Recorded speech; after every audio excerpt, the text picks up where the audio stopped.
You think you know me? Welcome to another episode of Wrestling Tonight, covering all things pro wrestling. As always, live from No Sale Studios, I'm the Ace of Tavern, Acefield Retro, and joined on this amazing Monday with the one bad Chad himself, co-founder of the Turnbuckle Tavern. Chad, what's up, dude? Not a whole lot, man. Big Sunday. It was a big event last night. I can't see you without all the receipts. You've been compiling all these receipts and tallying all these people that are wrong and doubting you. Turnbuckle Tavern, if you guys follow us at Turnbuckle Tavern on Instagram, you would have known what was going to happen Sunday night. And I think it was a foregone conclusion for a lot of people, but to see it was to believe it, Chad. What a moment in time we witnessed last night at WrestleDream. Yeah, man. It was an awesome moment. We've been calling this for a long time. Oh, well over a month. I think it's been like a month and a half. We've been calling this. Maybe we're insiders. Maybe you guys should pay attention to what the tavern brings to the table sometimes. You never know. You never know what we're going to predict and it come true. But yeah, we were stoked, man. Me and Sneed watched it. We were flipping out. It just perfectly done, but I'll save it. We'll get into that with the big story one. But man, what a weekend of wrestling. What an event overall. Got a big event with Fastlane coming up. We'll get into that. Just wrestling's thriving right now, man. Every company, wrestling's thriving.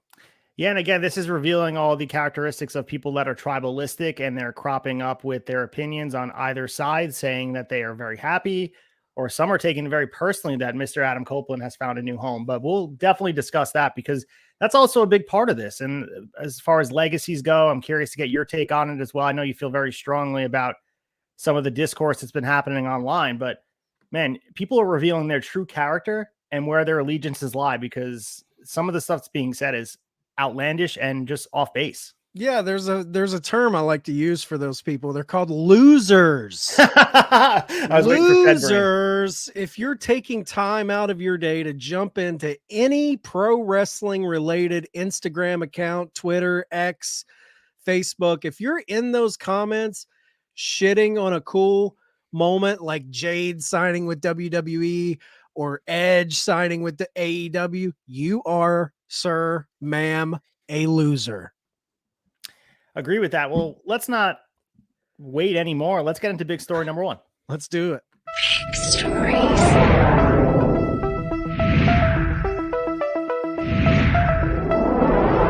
Story one. Well, Chad, big story number one. On this day, we do see clearly Adam Copeland has debuted for AEW, and the former Edge is now here to stay, and we got a lot of details to break down. We saw his contract expire at the end of September. He turned down an offer from WWE to return. Everyone was asking, what if? Is he just going to go on the shelf for a bit? There's a lot to talk about here, but let's just start your initial reaction, your feeling with watching this happen, and what could you compare this to, if anything? Oh, man, I mean, my initial, like, we thought, you know, me and Sneed came over, both of us catch us on the flagship Thursday mornings. We break down all things AEW for the week, but we were both like so confident, and to a point where you're like, I even said it. I was like, I'm so confident that he's here. If he doesn't show up, I will legitimately be kind of upset, because I thought it was a no-brainer. Like, if you're following the story, yes, there is plenty of story on All Elite programming right now. If you were following the story, I feel like there was all of these telltale signs that were pointing you towards this. But man, when they're in the ring, the thing I did not see coming was Nick Wayne turning. So when Nick Wayne turned, I was like, ooh, that's interesting. And no shit, man. I told Sneed, I was like, okay, this is where Sting's got to come down. Sting walks down. Sneed's like, there it is. It's happening. I'm like, then Luchasaurus. Well, it was like everything with all the pieces were falling into place. And then the lights cut. And it threw me for a second when the old school Grindhouse movie thing played, our feature presentation, and we cut to that very familiar silhouette, the guy in the jacket walking towards this hot rod. I'm like, oh shit, where is this going? Sneed, I missed it, but you see the rated R spray painted on the road. Catch that. Yep. Sneed caught it and was like, dude, here it is. Here it is. I was shocked, pleasantly surprised. I shouldn't say shocked. I was pleasantly surprised that when he came out, his music hit. They did a little variation on the "You Think You Know Me." I think it changed to "You Think You Know Him." Yep. And we get the Metalingus Alter Bridge, which, you know, Edge is personal friends with Mark Tremonti, who is the founder of Alter Bridge. So wherever he goes, the song goes. It was just it's one of those magical wrestling moments, man. We always talk about, like, very rarely, especially in WWE, very rarely do you get these like debuts of a big wrestler outside of the company that has never stepped foot in that company. You know, when Cody came back, it was big and it was monumental. It was like, holy shit, he's here, but he's been in WWE before. It's usually with WWE just someone returning from injury or something. I think the last time I was legitimately shocked by a big star coming into WWE was AJ Styles at the Rumble. Right. And with Edge coming out, instantly you go into just all the dream matchups. And I gotta say, the most surreal moment to me is when Edge is standing in the ring with Sting and Darby Allin, three generations of some of my favorites standing there, sharing a ring together. This is what wrestling's all about for me. These type of moments. And that's why, you know, at the top, we called them losers, people that are bitching about this. Like, if you see something like this and you can't just let your inner child go and just be excited, if you have to go in after the fact and nitpick little things and pick it apart, you're taking the piss out of it, man. You're taking the fun out of what it means to be a pro wrestling fan. I love moments like this because it's when I can truly just let go. I know we break down wrestling. We talk about wrestling news. Sometimes we're so in the weeds and inside baseball and things. It just becomes, you know, we're obviously fans, but it becomes so technical in the way we're talking about it. But so a moment like this really allows me to just kind of forget all that bullshit. I'm not critiquing anything. I'm literally just enjoying the moment and the ride. And what a moment it was, man. I loved it. Yeah, and it's weird. Like you talked about, we've been discussing here on Turnbuckle Tavern on the debate. Is Edge going to come? The buy and sell. We done the debate last week and discussing on Instagram and all of that. There's a difference between thinking it's going to happen, almost knowing it's going to happen, and then seeing it happening. And this was one of those moments where it was almost like an outer body experience to see Adam Copeland standing there outside of just interacting with the talent, because that's one thing in itself. Seeing the entrance, that's almost just the exact same symbolic entrance with the pyro going straight up and the music being, because you could have picked up any other song. They could have found a song that's similar. You could have had another Alter Bridge song. You could have went back to Never Gonna Stop Me with Rob Zombie, as he used in the early 2000s. But this is the song. Like when when you hear this song hit, it's Adam Copeland, it's Edge. And as we discussed, man, he's soon to be 50. So there was legitimate discussion that he might have been done in the ring. And he's been with the WWE since 1996. And I think this is the sticking point of contention for a lot of people that are WWE lifers and talking about legacy. He was affiliated with the company on like a Legends deal for a bit. He kept coming back. He retired in 2011 to 2019 and then made his return at the 2020 Rumble with that famous return, which now they're going to look at these two things and think people are going to fairly or unfairly compare both these moments at the Rumble and also this moment. I think they're both very important to wrestling history and what Edge has done, because you lose yourself, us being fans, and like you forget how old we actually are. Yeah. Edge still feels like one of those guys that everybody knows how great he is and how much he's accomplished. But when you really put his resume on paper and compare him to the stars of the past, he's a Mount Rushmore type of guy. Like, this is a huge, huge get for Tony Khan and AEW. This is more than just an ex-WWE guy coming over and wanting to have these dream matchups. This is way more than that. This is a heritage legacy act in WWE that's come over here. And the other piece that, of course, we'll talk about is the impact, of course, in the ring, the matchups. You referenced Sting and Darby, but there's also guys like Samoa Joe, Kenny Omega, those guys, potential matchups for Edge that has me very, very excited. But there's also the behind the scenes thing where the leadership in the locker room that's so desperate, huge, destitute of leadership through very tough times. And of course, Bryan Danielson, Jon Moxley, Chris Jericho, all picking up the mantle. But this is a guy who has seen it all, 30 plus years in the business. He's going to be a guy you can lean on, help younger talent. He has the ability to help construct matches, help, figure out how to, conflict resolution is a big issue. All this stuff is going to come in, and help the company in spades. And it was even seeing him in this, like at the scrum afterwards, just how happy he looked. And he released that statement, Chad, and we'll read it here, longer form, but I thought this is very telling what he said. Very honest words from Edge. And he said, WWE and I have just outgrown each other. So this was put on social media after the scrum. And I think that speaks a lot because we were all very critical of his run. Of course, everyone circles 2020 as this awesome moment. He had some great moments. I mean, winning the Rumble going on, he gets stacked by Roman Reigns and that whole thing.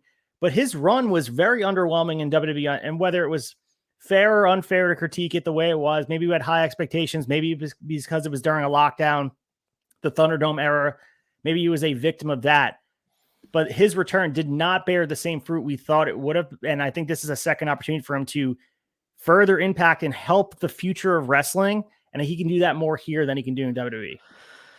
Absolutely. And he went on to say, you said he talked about them outgrowing each other in his statement he released on social media. Immediately after that, he said, I wanted to do more. They didn't have much more for me to do. Simple as that. And that's okay. I think that right there says it all. And this is something we've always talked about with legends. And I honestly think you're seeing a little bit of this with John Cena right now. They don't feel like once you get into that older age, late 40s, in WWE, you're kind of like a novelty thing. You don't feel like you're a true player, like you're really mixing it up in a meaningful way. You're just kind of riding the wave of your era's popularity, where that's fine. They put an emphasis on the young talent, the guys in their prime, and there's something to that. But there's also something to, like, I don't believe in ageism in wrestling. I think a lot of times these guys, when they're in their late 40s, early 50s, if they can still go and it's not a detriment to their health, this is when they're at peak form psychologically from just what it means to tell a good story in the ring. And you look at the way AEW has handled their legends, whether it's Sting, who's in his mid 60s. If you look at Christian, who I stand firm on, this is the greatest run Christian's ever been on. Period. There's no question to me. He's never done anything from a character perspective like he's doing right now. You look at Jericho, I think he's like 53, 50, mid 50s, killing it in the mix, mixing it up with young guys, getting guys over.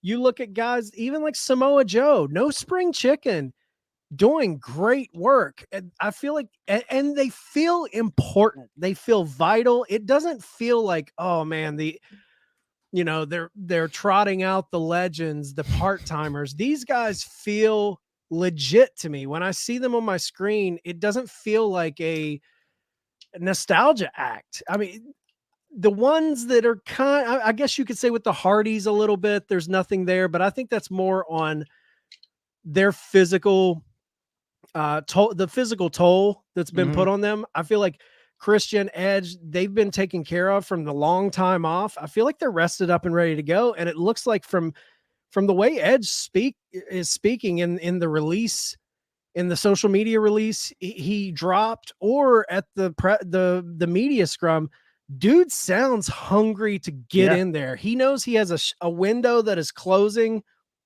and 49 in wrestling is, I feel like it's the new 39, dude. Well, especially with the schedule too. Like and he's gonna be full time. That was made clear at the media scrum. He's gonna be there at Dynamite every single week, and sometimes Collision.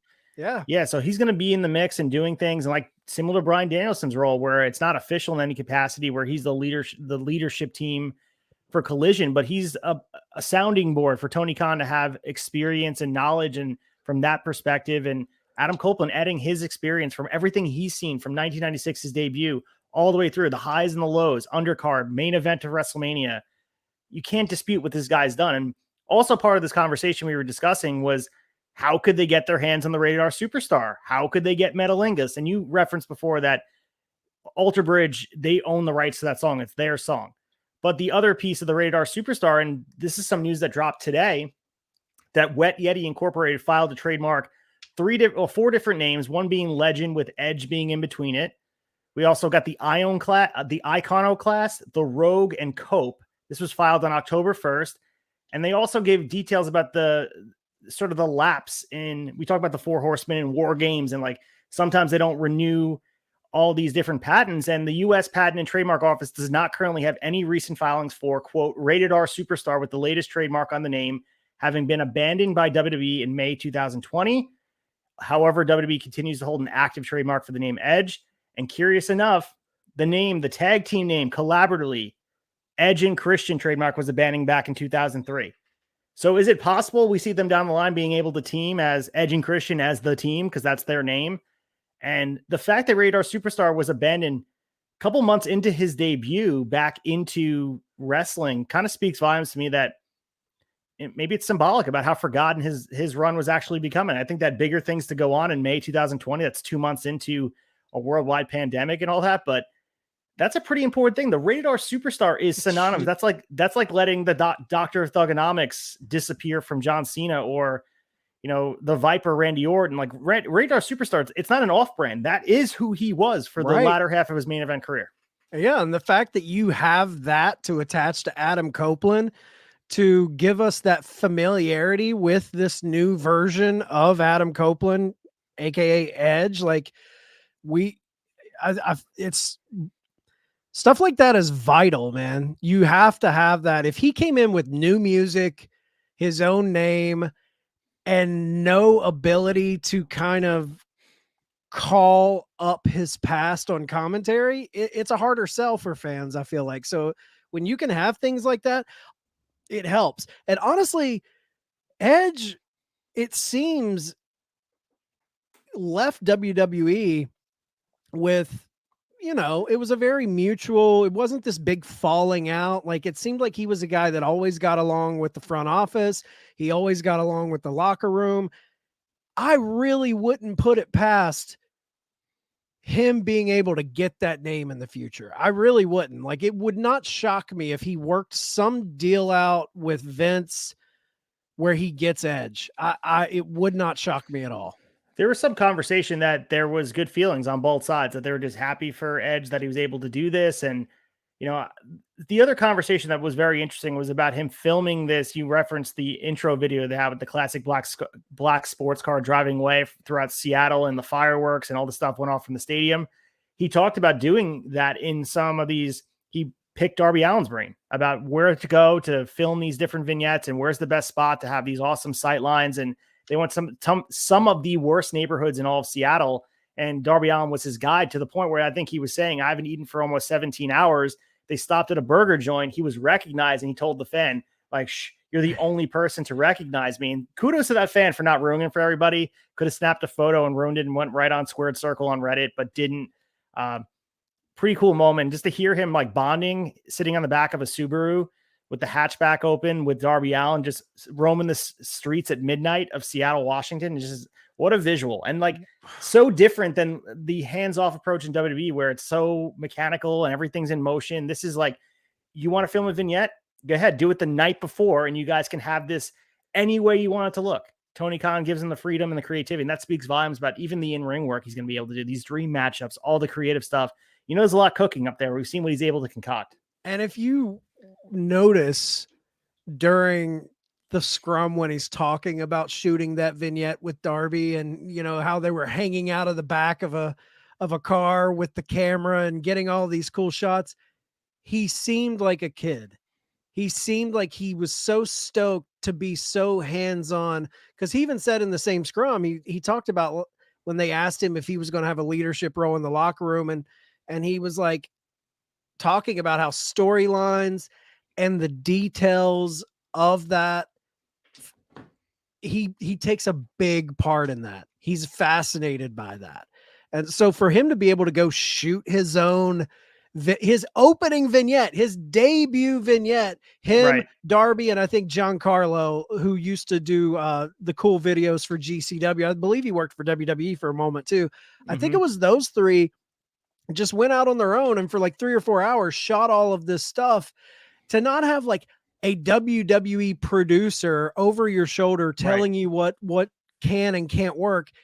How freeing is that? And he said that in the scrum, how he's like, the only word I that just keeps popping to my mind is freedom. Like, and I don't think that's a dig at WWE as far as like him being unhappy with his time. When you're in WWE, Jericho spoke to this, Edge has spoke to this.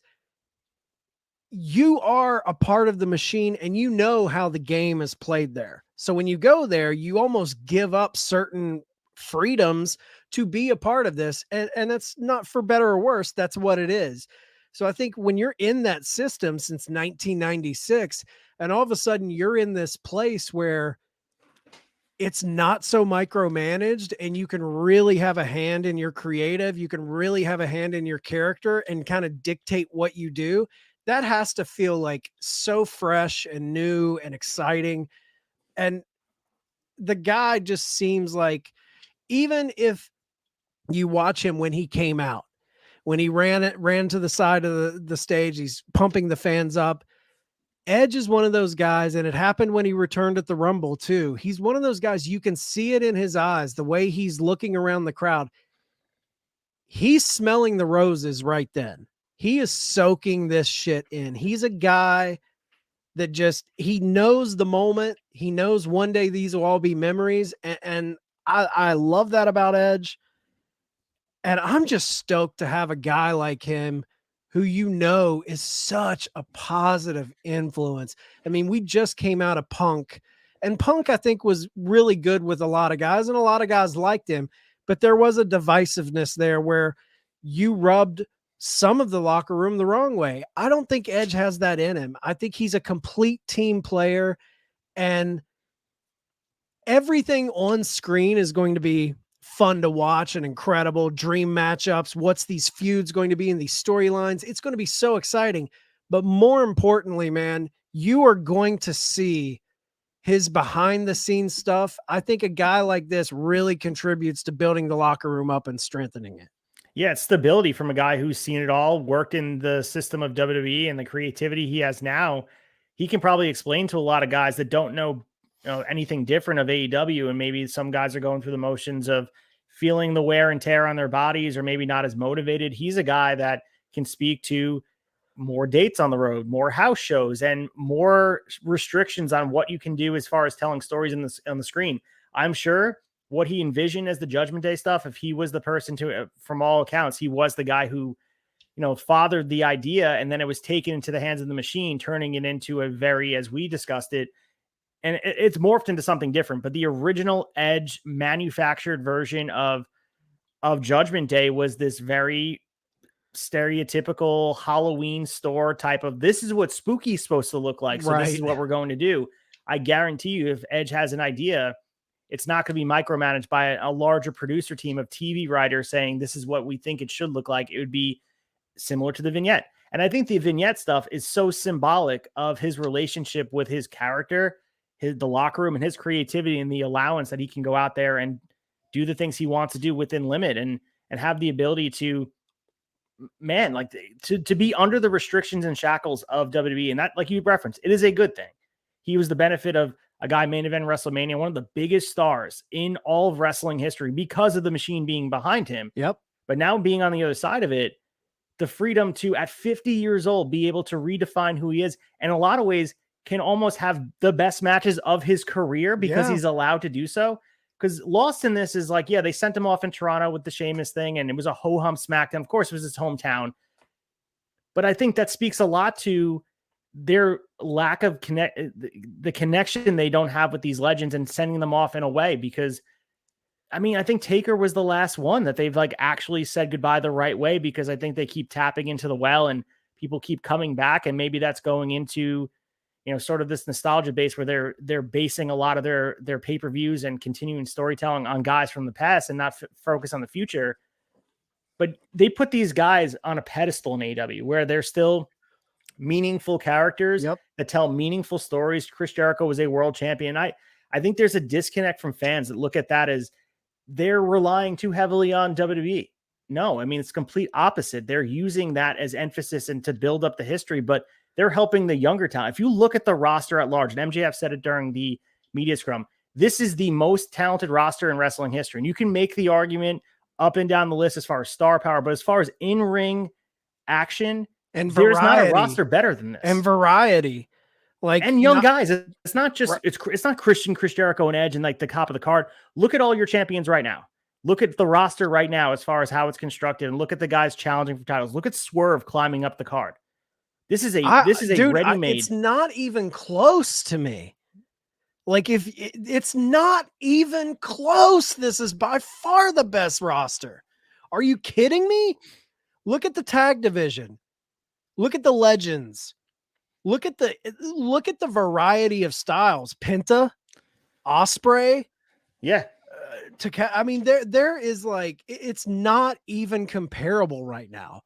And here's my thing about WWE that I find interesting in all of, the way you were talking about the way they handled their legends and the way they kind of sent him off on a random SmackDown. It was his hometown, but there wasn't the pomp and circumstance that he deserves, that he deserved for the things he's done for this business. But I find it so odd because they are, in my opinion, about the here and now. What's hot right now? They're following the trends. What's hot right now? And everyone says they have the history, which they do. The one thing they have over any company in pro wrestling, period, is their history. And they have such a rich history, but their history to me lives on Peacock. Their history lives on the network. Their history doesn't reflect on their week-to-week shows as much. Fair point. You know what I mean? Like, yeah, you bring Edge out, but I don't feel the importance and the power and the history of him in the here and now on our weekly TV. Now I can go on the network and I can relive that history and it's there for me, but they don't honor their history as much in the here and now on weekly TV. And for all the people that's talking about Edge, I can't believe he would leave. What do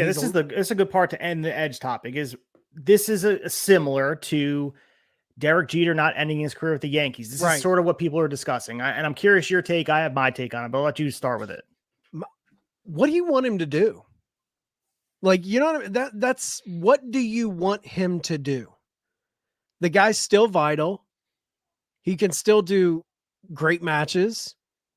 Is he supposed to take that legend spot where they trot him out whenever they feel like they need him? And if he feels he has more to give, is he supposed to just let creative in WWE dictate his value and how he should be used, and he should just be happy and end his career that way?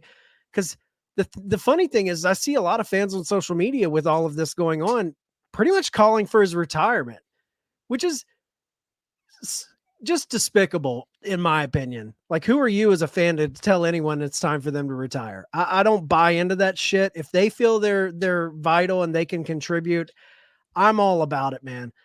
I love that he has a hunger to give back to the business. He sees AEW as a place that he can contribute more than he can there. There's a lot of young wrestlers that will benefit having a guy like him there. I don't hold it against him at all that the last 3 to 5 years of his career is going to be with All Elite Wrestling. I think it's cool, man. I think there's so many fresh new things. It makes me excited for it. I don't hold it against him at all. I tip my cap to people like him, Jericho, Moxley, Danielson, Adam Cole. Not so much Adam Cole, because I feel like he's still in the thick of his prime, but like all those guys who have put in time, for them to come to a company like this and give their knowledge, that's such an honorable thing for the pro wrestling business, to make it healthy, to make it viable for people outside of WWE to ply this trade. I think there's an argument. I was there when Moxley debuted at Double or Nothing 2019. I was there in Chicago, All Out 2021, when Adam Cole and Bryan Danielson both debuted. I wasn't in Seattle for Edge, but I was in front of my TV. And if you're looking at just legacy, impact in the business, I think Edge is the biggest signing they've ever made. I'm not including Jericho because he was there from the beginning, but as far as once the company got rolling and people they brought in, if you go just on what he's given to the business, name value, recognition, as big as Moxley is, as big as Danielson is, just for the casual wrestling fan, I think Edge is the biggest name they've ever scooped up. Absolutely. I don't think there's any comparison, especially where he transcends. He's people that the casual fans know. He's also fans that can have lapsed fans from the Attitude Era. He transcends a lot of time, and he bridges the gap of fandom for a lot of people. And he's a guy that retired, and this is a renaissance for him. I think he can see the forest through the trees a little bit here and understand, like you referenced before, he doesn't have much time left. He doesn't want to waste it on random one-offs against the LWO on SmackDown. He wants to have matchups that make him feel like he's giving back to the business. He wants to have the match with Samoa Joe. He wants to have a moment with Sting in the ring. He wants to wrestle his best friend for how many years of Christian. And then we get to see, really, it's a true dream match. It's almost video game scenario. We're going to get Kenny Omega versus Edge, just that face off. And for the people that, again, going back to the conversation we had in the beginning, for the people that are upset about this and feel some level of betrayed by Edge, that's your own prerogative, but don't you dare put that on Adam Copeland. He's entitled to do what he wants. And I think this guy right now is, and I think what's making a lot of the people that don't like AEW feeling a certain type of way is because it legitimizes them in a lot of ways. And you can bypass a lot of the conversation. That you can poo-poo Wembley. You can say the things you want, call him a t-shirt company. Adam Copeland was your guy. And he's here singing the praises of everyone behind the scenes, of the people on screen, saying this is where he chose to be, not in WWE. And that has to sting for people that don't want AEW to succeed. That has to sting. I mean, it's salt in the wound. And that's the type of way they think. I look at it because I watch both products. I watch all types of wrestling. This is good for the business as far as talent jumping over. This is what drove the Monday Night Wars. And everyone wants to be poetic about what the Monday Nights were and seeing people show up. This is one of those moments moment in time. Like, this is as big as it would be if Shawn Michaels went to WCW. This is the level of Hall and Nash. Like, this has an opportunity to redefine what AEW was in the casual landscape. And it's crazy to me that we're sitting here 4 years. It'll be 4 years on Wednesday of the anniversary of Dynamite. If you would have told anybody, because no one knew Adam Copeland was going to even be wrestling again. If you would have said Bryan Danielson and Adam Copeland will be in this company that everyone is saying is a t-shirt company, and next to some poolside in Jacksonville, we're going to have the biggest stars in wrestling sell out Wembley Stadium, close to 82,000 people. That's going to happen. You would have laughed in their faces. And that's what's the beautiful part about wrestling. You cannot predict it. As much of the history will foretell what happens in the future, this is something that I think is unprecedented, and we're going to continue to see them climb to new heights and challenge what the beliefs of what wrestling is in 2023. 100%. Why does it make you so mad, guys? Enjoy that there's a company out there allowing wrestlers to do things differently. There is a fed brain mentality that pro wrestling should be done the way Stamford, Connecticut deems it to be done. That is utter horseshit. I'm sorry. And I love WWE. I grew up on WWE, but I also know that the territories were there before WWE. And also too, I just sorry to cut you off, but there's this one part in the newsletter, and I'll talk about it on Friday during Shot Nostalgia.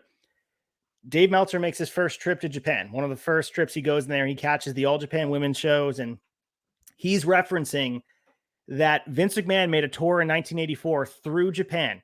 And he saw how enamored everybody was with Antonio Inoki, as poetic as is, we're referencing him here, the toys, the dolls, the not the video games, the record albums for music, the memorabilia, the t-shirts, how it transcended just what was happening in the ring and the merchandising behind it. He took that and put that vehicle and that energy into Hulk Hogan.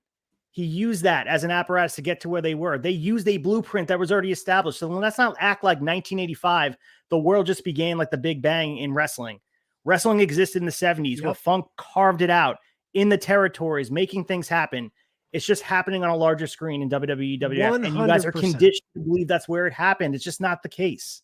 I mean, the guy is a brilliant businessman, but a lot of the tactics he used as far as picking up on what wrestling is, it came from other people, the roster, the style of booking, everything. He did not design, fabricate, create what wrestling is. And I push back that good wrestling is done the WWE way. I think there is good wrestling done the WWE way, but there's other great wrestling, guys.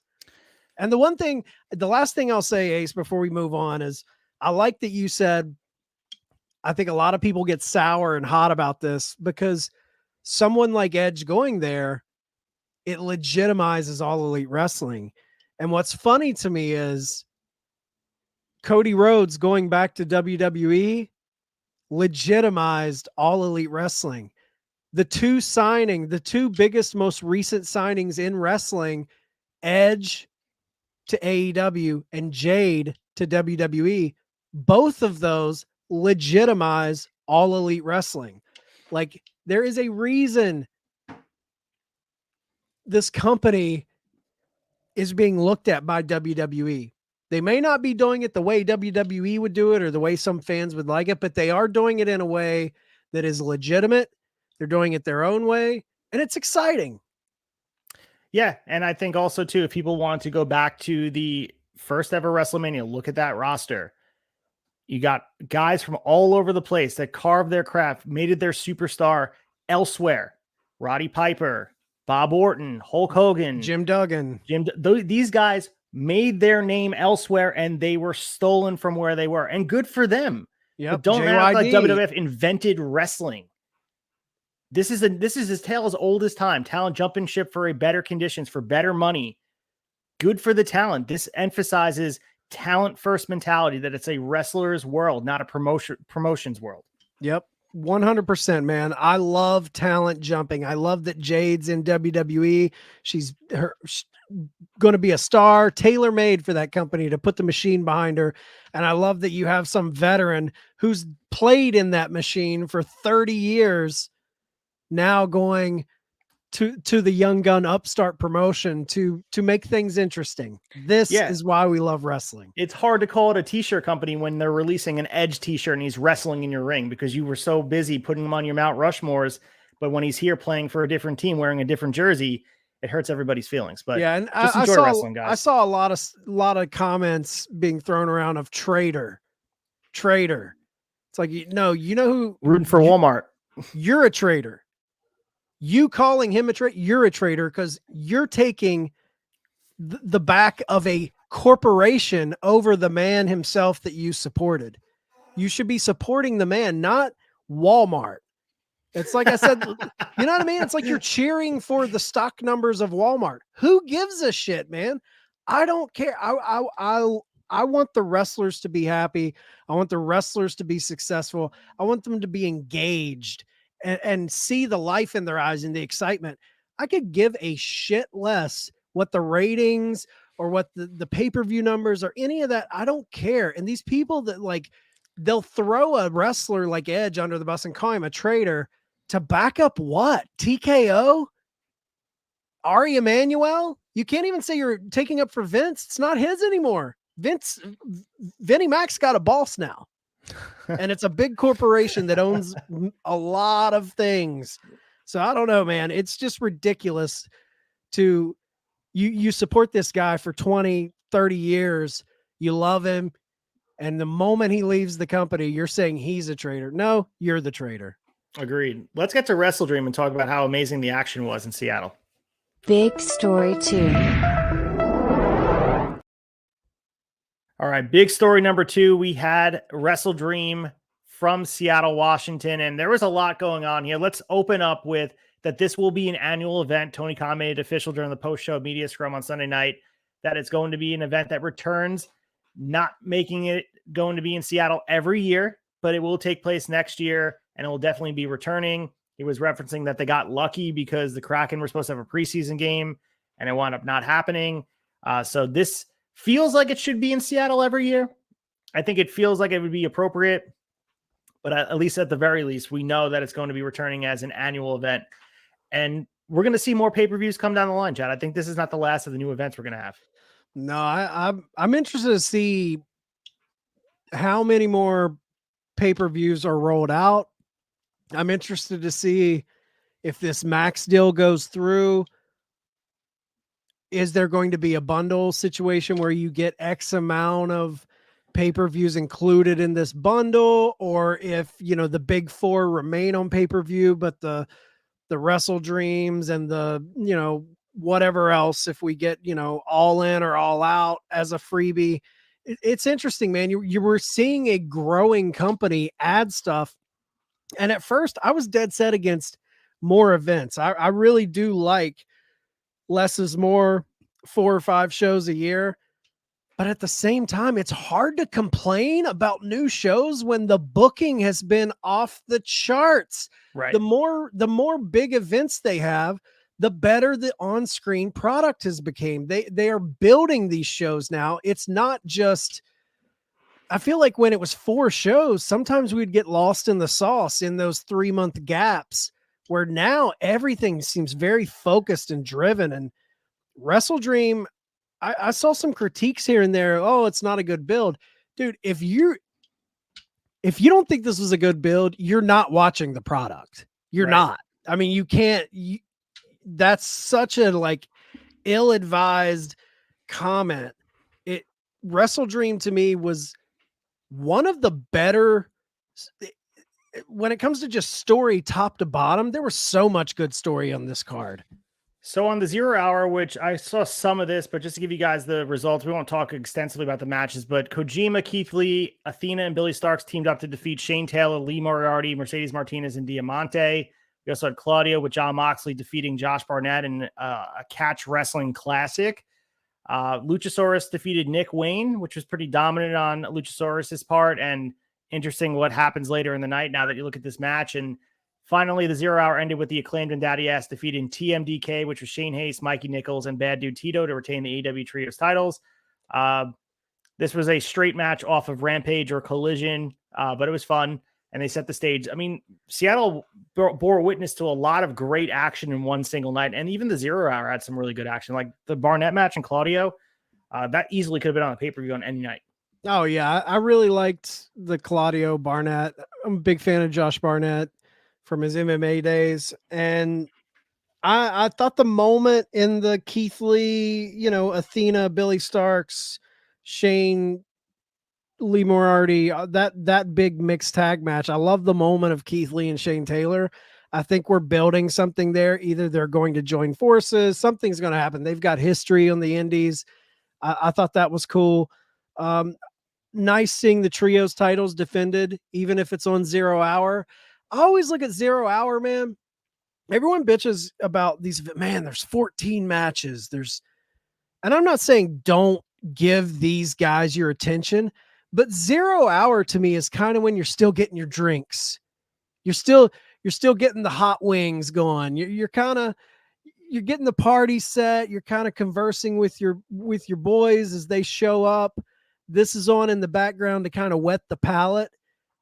And at 8 o'clock, all focus zeroes in. So I love having a few good matches on 0 hour. So we open up the card with the AEW World Champion MJF defending the ROH Tag Team titles on behalf of Better Than You Baby against the Righteous. This was a fun opener. I mean, you can't ask for a better opener here. And the MJF did a great job of getting the crowd behind him and figuring out just a way to get himself something predict the future. Like they did the choke out thing with Samoa Joe, and they did the shoving his head up Dutch's ass. And then what was the other thing he said that he was going to, whatever he was going to do? The kangaroo kick. the kangaroo kick, and they were just building up the Righteous as these challengers. This was kind of upsetting, especially if you're getting behind the Righteous. I understand they had to make chicken salad out of some chicken shit here, because really what happened was Adam Cole got hurt, and he had a decent story here to build up with Better Than You, baby. And obviously the Righteous weren't going to win the titles. They had to figure out a way to get MJF on the card and keep this going. But, you know, I thought this was a good showing for the Righteous. Vincent and Dutch being on the spot in the card. It's awesome how far they've driven up, and it's clear to see how Tony Khan views them, having MJF work them. But the story with Adam Cole and MJF, similar to the Bloodlines, put on ice right now, and I'm interested to see where it's going to go. So this was just another piece of it. Yeah, it's going to be interesting to see how they manage this situation with Adam Cole's ankle. I didn't mind the match. I mean, was it a barn burner? No, but it was exactly what it was supposed to be. And I think MJF is he's tapping into that Hulk Hogan 80s wrestling. Yeah. Where you literally don't have to do a whole lot. You're getting the crowd in the palm of your hand just by waving your hand at your ear, or hulking up or doing the finger. You know, it's the same thing that Hogan was doing, where you've got those couple tricks in your pocket. And what's crazy, you can go kill yourself like Darby. And I love that match too. Right. And get these big reactions, or MJF's getting it with literally not having to put his body through anything. And the beauty of this match to me is like, it's a showcase of there's so many different ways to do wrestling. And this card had a technical just masterclass. It had those crazy ass high spot matches. Then you've got a match like this where it's almost like that simplistic 80s big time babyface match. I loved it. Well, the other piece was he said he was going to body slam Dutch. So that was the other piece that he was selling, and eventually did everything he was going to say he's going to do. So that's become MJF's sort of gimmick at this point. Lack of gimmick, but his ability to do it. He got mad at Brian Alvarez for saying gimmick when he called it a gimmick match. Brian Alvarez was had some ire from Christian. He got some MJF heat, but we'll talk about that in a second. Eddie Kingston defeated Shibata to retain the ROH World and New Japan Strong title. And this was a match that you can expect. I mean, obviously they wanted to reference that Shibata's ROH Pure title wasn't on the line, and they put over during the match that if this was a pure championship match, and if you were watching carefully, Kingston used all his rope breaks. And I think that was strategic to continue to build up Shibata's lore and his stranglehold on this pure title, because he would have lost if this was a pure championship match. Of course, Eddie Kingston retained. They both shook hands. They both bowed and they hugged. I mean, this was a great, if you're into strong style matches, and some of you guys are, some of you aren't, Shibata and Kingston definitely delivered. I thought this was great. I just like seeing Eddie. He's in the zone right now that we've been waiting for. You know, he's still the same old Eddie, but now it's like he has something to fight for even more, because he's honoring both of these titles. I thought it was a fun match. I'm big on Shibata. I honestly, I wasn't very familiar with him, but I love this guy. He's just a killer, dude. I love Shibata. So we had Chris Statlander defeating Julia Hart with Brody King in her corner to retain the TBS title. The crowd was really into this match, and they definitely were behind Julia Hart and what she's doing. They got a "This is awesome" chant, and Hart hit her finisher, and there were some near falls here. And I think at this point, Julia Hart is building some momentum towards maybe it's unintentional. Maybe this was supposed to be just a Chris Statlander feeder match, but I think they've kind of stumbled into something creative with Julia Hart that maybe it might be time to put the TBS title on her while the iron's hot. I mean, at least feature her more. I like that Chris retained, but you have something with Julia Hart. I would say the two women right now that have the most crowd interaction, the crowd is behind Julia Hart and Toni Storm right now, and it's because their characters are so well fleshed out and interesting. I like this match a lot. Julia Hart had that little botch where she slipped, but she recovered fairly well, and the crowd didn't hold it against her. The crowd immediately got behind her when she hit that moonsault. The crowd was loving it. I honestly thought she was going to pick the win up off that moonsault, but I was pleasantly surprised by this match. I got to say, I thought it was a good match. Absolutely. And then we led into this 4-way tag team title contendership match where they can earn a future tag team title shot whenever they want to use it. So the Young Bucks, Matt and Nick Jackson defeated the Guns, Austin and Colton, the Lucha Brothers, Penta, and AEW International Champion Ray Phoenix, and Orange Cassidy and Hook. So the other thing that was a conversation was that Ray Phoenix was legit hurt during this match, but that apparently is not true. This was all part of a storyline to sell up how the International Championship is you're getting banged up by having this. And I think they're telling a story here. Orange Cassidy, of course, was having more bandages put on his body over time. Orange and Moxley went to war, and then Moxley got hurt legit by Ray Phoenix. Now they're making this a little bit of a story.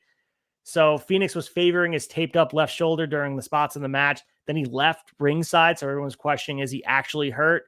And I think it was more telling the story that since he is the international champion, they wanted to keep him looking strong. That the reason why he wasn't at ringside was for, the Lucha Brothers were going to lose. And the Bucks now get the future tag team title shot. And what perhaps is the bigger story is them versus FTR down the line, which we'll talk about the FTR match, but they're going to be pulling the trigger on the Young Bucks versus FTR again. And it seems to be it's going to be happening soon.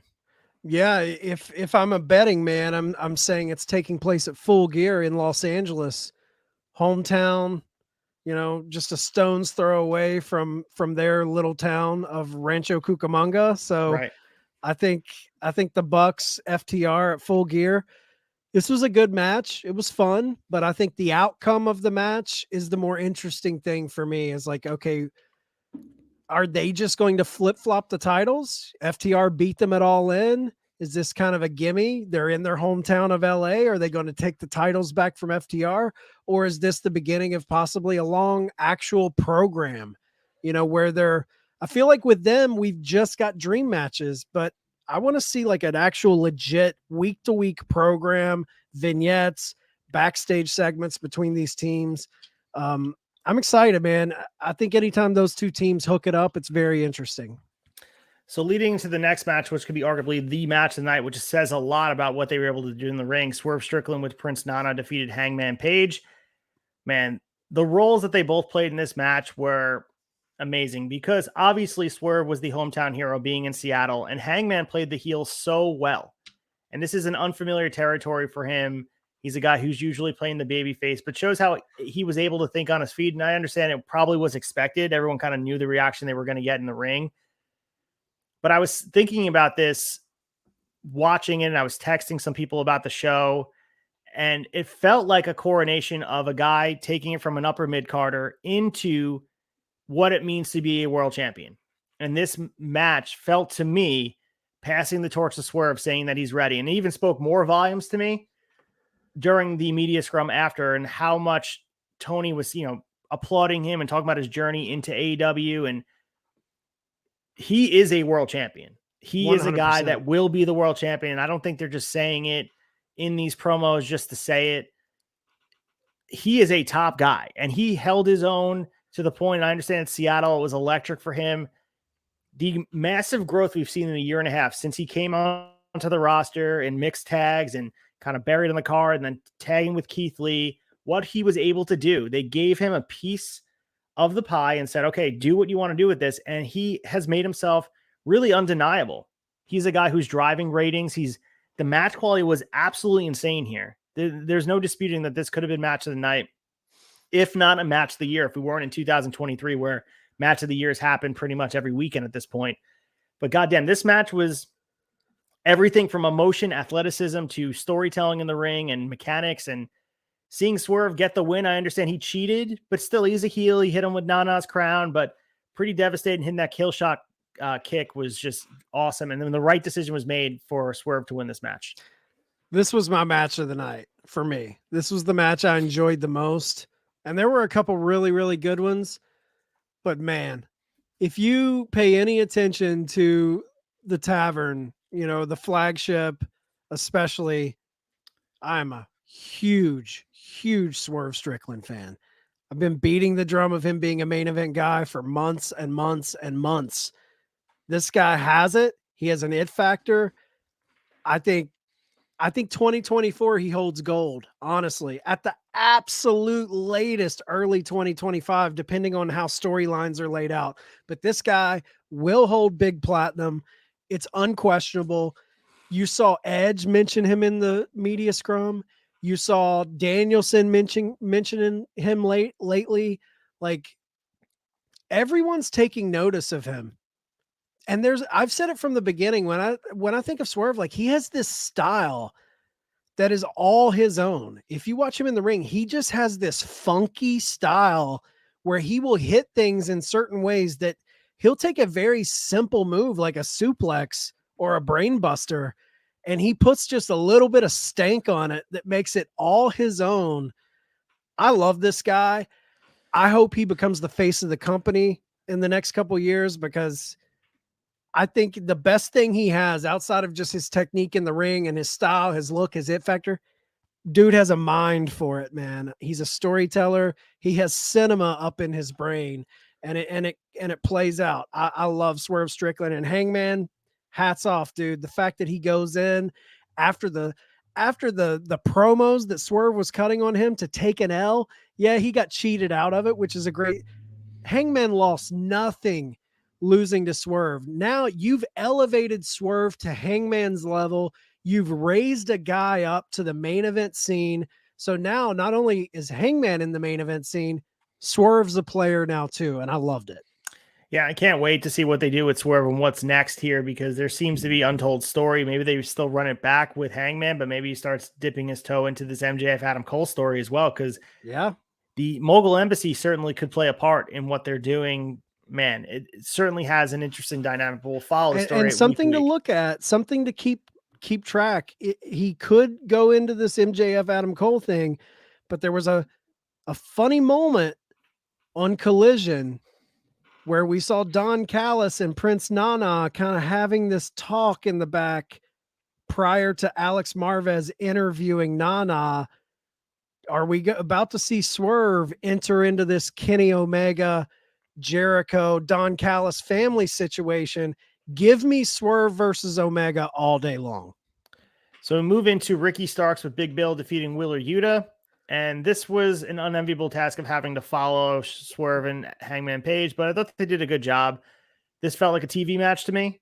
But they, on any other card, like, this would have been a match that would have been serviceable. There was really a lack of build here. I think they were referencing, I think Hawk said it on the flagship, that it felt like backwards. They, you think you would go through Wheeler to get to Bryan Danielson. Yep. But it was, the other way around. But it was cool to just have both these guys on the card. Well-deserving, big stars. It seems like the fire has been a little bit diminished on Ricky Stark's part as far as his momentum. And I don't know if the writing's on the wall that he's eventually going to leave. He feels like a guy who, I don't know, untapped potential, that maybe they didn't strike while the iron was hot. They didn't figure out a way to capitalize on momentum. And I hope they use Ricky Starks as a cautionary tale not to let Swerve's moment in the sun disappear, because you see how quickly it happens. Like, not too long ago, Ricky Starks was the hottest act in all of AEW. And now it seems he's just, unfortunately, just another guy on the roster telling stories.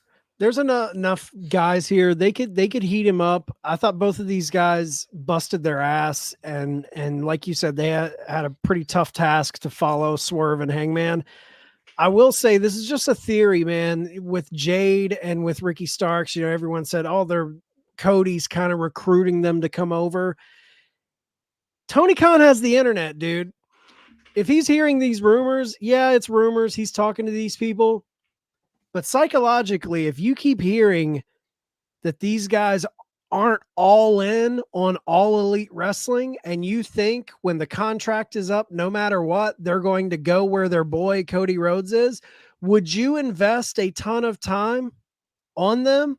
Would you give them primo spots on your weekly television and put them in these big monumental storylines if the rumblings are they're going to leave when their contract comes up? That kind of shit, I think, plays into a booker's mentality, man, where if you think Jade's going to go, why would you put a lot of heat behind her? Why would you put a lot of heat behind Ricky Starks if you don't think they have loyalty to your company to help you in the long run? It's just a theory I have. No, I mean, it's fair. Definitely. You can definitely see that as well. So the more critical he was in the product, the less featured he is. and almost you're self-sabotaging in a lot of ways. But looking at the next match here, Bryan Danielson defeated Zack Sabre Jr. in an absolute classic. Meltzer had said that this was a legendary match. He actually used the word legendary. He didn't give a star rating quite yet. I'm sure we'll have to wait till next week. And he was saying they kept comparing it to Antonio Inoki versus Bill Robinson in 1975. And he said, this is this generation's version of that match. And he said, I hope we get to see this again a few more times. He said this on Twitter. But yeah, I mean, if you watch this match, if you're into technical wrestling, this was a delight. This delivered exactly what you could have wanted and more. And I think for those that are not really into technical wrestling, maybe it was a little dry for their taste, but the storytelling, and if you can really see what these guys were doing, paired with the soundtrack of having John Moxley on commentary, killing it. And obviously Bryan Danielson and Nigel McGuinness with their history. Nigel McGuinness was laying down seeds for eventually their match. And I just hope we see these two dudes in the ring. And I think they laid the groundwork that we're going to see this repeated. And all I took away from Zack Sabre Jr., similar to Will Ospreay a few years ago, he put on some size at this point where he legit looks like a main eventer. If you look at him just even 2 years ago, where he looked like a kid, a little boy, and now he's in there and he put on a lot of mass, him going back and forth with Danielson. He has a big time feel now. And I'm not one of those guys that believes in, the WWE way of things where you have to look a certain way. But there's something to be said, especially that style of wrestling. It doesn't resonate the same way when you don't look a certain way. And Will Ospreay is a perfect example. He took himself from just being a guy who can do amazing spots because he's always been as athletic as he is. And Zack Sabre Jr. has always been as technically sound as he is. Now he looks the part as well, being taken seriously with the casual audience. And I think Zack Sabre Jr. opened some eyes last night. If you're not familiar with ZSJ and you guys have been living under a rock and maybe not watching New Japan Pro Wrestling, how could you not be familiar now and want to see more? I think Danielson and Zack Sabre Jr. are going to run it back. ZSJ did say on social media about setting the stage and wanting to face him again, that nothing was proven. And then he wants to do it in Japan or England. That's what he wants to do. And Danielson also put him over too during the scrum, saying that he's a little bit upset because he came out of the match thinking it was the end and we'd find out definitively who the best technical wrestler was. And he said, we left the match not knowing. And I feel like ZSJ probably walked out looking like the better wrestler, even in a losing effort. So this was fantastic, dude. I think easily 5-star match as far as Meltzer rating, if that matters to you. But Danielson and Zack Sabre Jr. absolutely tore it up. And this is my cup of tea, man. I love technical wrestling. Yeah, this was an absolute clinic. This was the counters alone, man. I'm such a sucker to watch two dudes just roll and counter each other. And being a fan of actual mixed martial arts, to see two guys like this bring such realism into it, I think we see this again at Wrestle Kingdom, honestly. It would not shock me to see them run this back. I think this was an all-timer. And Zack Sabre Jr. came on my radar during the Cruiserweight Classic. And I was like, who's this scrawny? And they worked each other there too, Danielson. So to see him, like you said, change his body, he seems like a legit guy.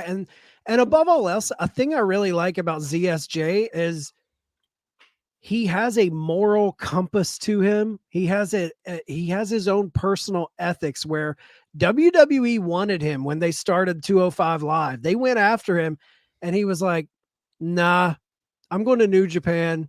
I'm going to work there. He knows what he wants to be and he's not willing to sell out, for lack of a better word, and become something that he knows at that point in his career he would not be where he is right now if he would have went to 205 Live. I'm sorry. He just wouldn't have. They don't treat his type of wrestlers well there. But man, this match, killer, dude. Edge of your seat.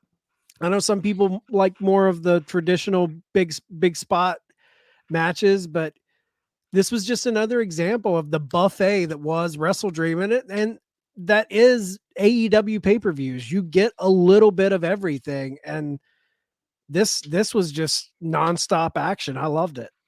Speaking of buffet, we had the party mix, has the pretzels, has the cheese doodles, all of it. We had a party match here, 6-man tag. Takeshita, Sammy Guevara, Will Ospreay with Don Callis defeating Chris Jericho and the Golden Lovers, of course, Kenny Omega and Kota Ibushi. Callis getting involved in this match, that's the story. I mean, he was part of the finish and what a slimy heel he is. And match went a little bit longer. And also, I mean, especially figuring out what's going to happen. And when you knew that there was still Aussie Open versus FTR and you knew there was a 2 out of 3 falls match, like, damn, we're approaching 10:30 at this point. Yeah. So there's no way this card is going to be over in a reasonable amount of time. I didn't care personally, but because I think the anticipation for Edge, first of all, and also the FTR Aussie Open match was one of the matches I was looking forward to all night. That kind of bridged the gap. I think there was and there's also no let up too. That's the other thing about these AEW. I had a lot of fun pay-per-views. with this match. I thought this match was a lot of fun.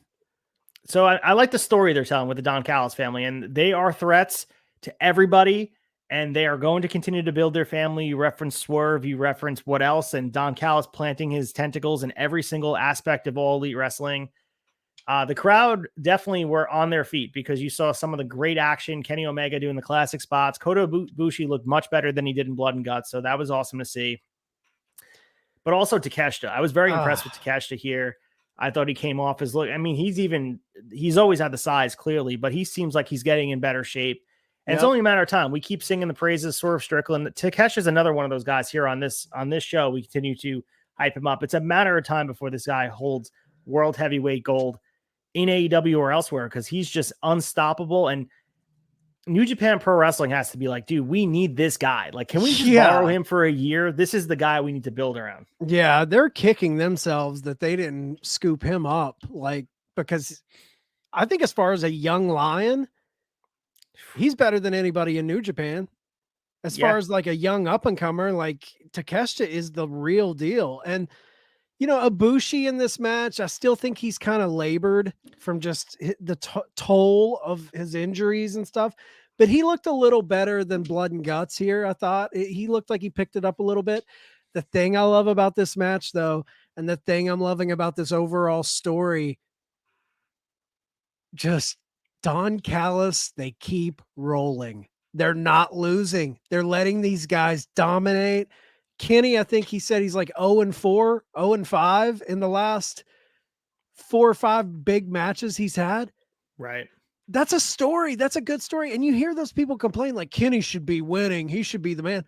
That's not the story they're telling, dude. And Kenny has a direct hand in telling the story too. Let's not forget that. It's so good. I don't know, man. I think the Don Callis family, there's 3 or 4 stories in AEW right now that is just firing on all cylinders for me, and this is one of them. The Don Callis family has potential to be something very memorable. I think everyone remembers, obviously, nostalgia, rose-colored glasses, the Heenan family, but I think you could create the blend of that with the energy of a mafia family. I think you're blending this gray area, do whatever it takes to sabotage the opponent, and to the point of taking a screwdriver and stabbing someone in the head. I think next level heel stuff, and Don Callis leading the way with his, the beautiful thing right now, Don Callis family's tied up in, an upper to mid tier storyline. What happens when if Ospreay comes into this company full time and the Don Callis family starts zeroing in on that world title? Like, that's where I'm thinking this mafioso family, this La Casa Nostra that we're dealing with right now, dude, they could become major players in the main event scene. This is just the early groundwork we're seeing here. So keep an eye out. I think Don Callis is absolute money. He's one of the most interesting, compelling, entertaining people in the business for me. And anytime he's on screen with his guys, I'm locked in. So we have FTR, Dax Harwood, and Cash Wheeler defeating Aussie Open, Kyle Fletcher, and Mark Davis to retain the AEW tag team titles. Unfortunately, we had Mark Davis snapping his wrist during this match. Crazy.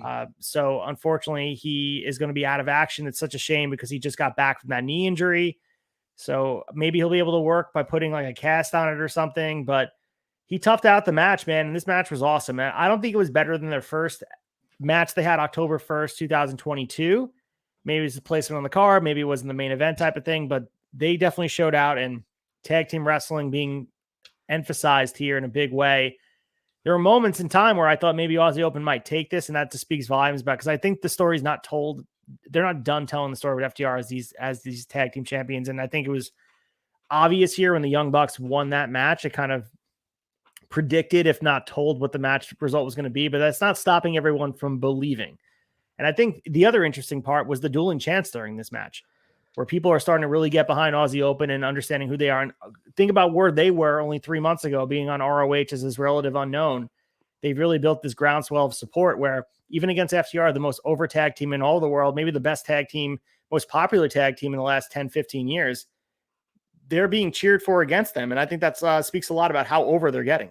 Yeah, I thought this was a good match, solid match. It wasn't as good as the one in 2022, but it was still a solid match. FTR never disappoints in tag team wrestling, and you're seeing Aussie Open become one of those new teams. I think they're entering the echelon of the Young Bucks, the Lucha Brothers. They're entering into that where they're a premier team. I think they will hold gold eventually. Like you said, they're not done with FTR. I think FTR still has a heel run in them before they hang it up.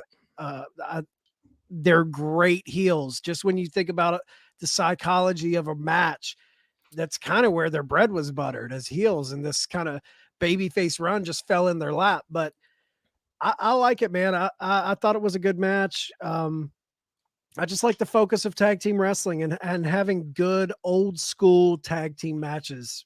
And it was high on the card too, to be right below the main event. That shows you a lot of how this company looks at tag team wrestling. Yeah, and I think we're ready to get FTR versus the Young Bucks 4 down the line, whether it be in November at Full Gear, whether it be on Dynamite somewhere. Maybe it's going to be Title Tuesday, October 10th. The Young Bucks ultimately call their shot. But the other thing is Kyle Fletcher trying to bring back the Sean Hunter haircut from Boy Meets World. I'm not sure if it's working or not, but well, it's working for him, because hats off to the dude. He is dating Sky Blue. All the respect, good sir. Is that true? I did not know that. Yeah, Kyle Fletcher is with one Sky Blue. All the respect, young man. Do your thing. Wear that Boy Meets World haircut. It's Sean Hunter always got the girls in Boy Meets World in the mid-90s, so it's all good. Yeah. So Christian Cage in the main event defeated Darby Allin to retain the TNT title in a 2 out of 3 falls match. And what a ride. All I'm saying is watch this match. This was an emotional roller coaster for everybody involved, because everyone's talking about what happened after the match, forgetting what happened during the match. And the nasty bump at ringside on the steps is what everyone's going to remember. We had Darby in a right arm sling. He headed to the local hospital after. We have not gotten word, but how could the arm not be broken? Like, looking at it, he's inhumane if his arm's not broken. But God, dude, Christian Cage, you referenced it before. This is the most, I don't know, like the incredible heel act he's ever done. He's played the heel so well in so many different ways, but and you like Darby's the best counterpart for this too, because he elicits so much emotion, while Christian, you just hate him as he's been on the stretcher. And of course he does the frog splash on the stretcher. And then he goes and he starts ripping up the whole ring and the wood exposed, and just the visual of all this going on, the chaos of the extracurricular stuff that's going on with the ring being torn apart and the bumps too, the sunset flips on top of on the wood panel. And there's no faking that stuff. You know what I mean? Like you're literally wrestling on your backyard deck. You ever try that? It's brutal, man. Absolutely insane. The match was amazing. Of course, it can be overshadowed in a good way by Edge's debut, but let's not forget what they did to the TNT title. It's the whole package. I agree. And the TNT title is fully back. This is fully back. Hey, that's what I was going to say, dude. This belt has been absolutely rehabilitated. They not even that they had to truly rehabilitate. To bring it back from the dead, dude.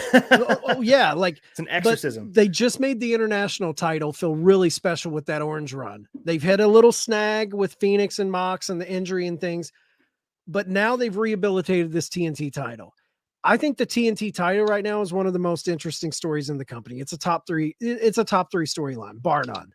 And when I look at this match, the one trait, the one word that comes into my mind is trust. This is a match where Tony Khan knows what he has from an in-ring psychological storytelling perspective when it comes to Christian Cage, and he is trusting this man to lay out matches. This was right straight out of the dome piece of Christian Cage. All of the bells and whistles. This was pulling the good big match storytelling stuff from WWE. The big the ref bump, that they were pulling that stuff that WWE does well. And then they were implementing it in this brutal, crazy, violent AEW style main event match where that step spot, the stair spot, you see when he first sets it up, he was gauging it where he was going to do it, but Christian realized it's a little too far. So he had to do a dump off of it onto the floor, and they reset, and you could hear Darby and him like talking shit, which they were obviously talking to each other. And I had heard someone say that Darby told him, you got to hit me again on it, because this move was vitally important for Edge's debut. This move had to set up the paramedics to come down with the stretcher.